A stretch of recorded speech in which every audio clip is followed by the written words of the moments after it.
Kalol, we have a long-standing partnership relationship with Iran. We are looking at closely following the developments that are happening.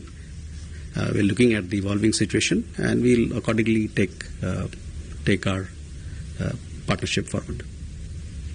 Iran میں واقع strategic اہمیت کی حامل Chabahar بندرگاہ کی ترقی میں اپنی شمولیت کے حوالے سے بھارت مختلف آپشنز پر غور کر رہا ہے۔ یہ پیش رفت ایران سے متعلق امریکی پابندیوں کے باعث ممکنہ ٹیرف خدشات کے پس منظر میں سامنے آئی ہے۔ یہ صورتحال اس وقت پیدا ہوئی جب ٹرمپ انتظامیہ نے تہران کے ساتھ روابط رکھنے والے ممالک پر اضافی 25% ٹیرف عائد کرنے کی دھمکی دی ہے۔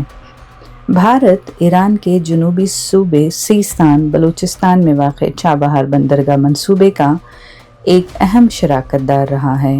امریکہ نے گزشتہ سال ستمبر میں ایران پر سخت معاشی پابندیاں عائد کی تھیں، تاہم چابہار بندرگاہ منصوبے کے لیے بھارت کو 6 ماہ کی خصوصی چھوٹ دی تھی، جس کی مدت 26 اپریل کو ختم ہو جائے گی۔ وزارت خارجہ کے ترجمان رندھیر جیسوال نے کہا کہ نئی دہلی اس معاملے پر امریکہ کے ساتھ مسلسل رابطے میں ہے۔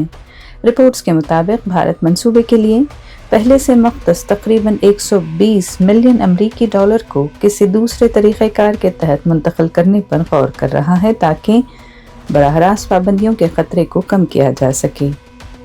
بندرگاہ کی ترقی کو جاری رکھنے کے لیے ایک نیا ادارہ قائم کرنے کے امکانات پر بھی غور کیا جا رہا ہے۔ چابہار بندرگاہ کو افغانستان اور وسطی ایشیا کے ساتھ بھارت کی تجارت اور رابطے کے لیے ایک اہم دروازہ تصور کیا جاتا ہے جو پاکستان کو بائی پاس کرتا ہے اور نئی دہلی کے لیے کلیدی اہمیت رکھتا ہے۔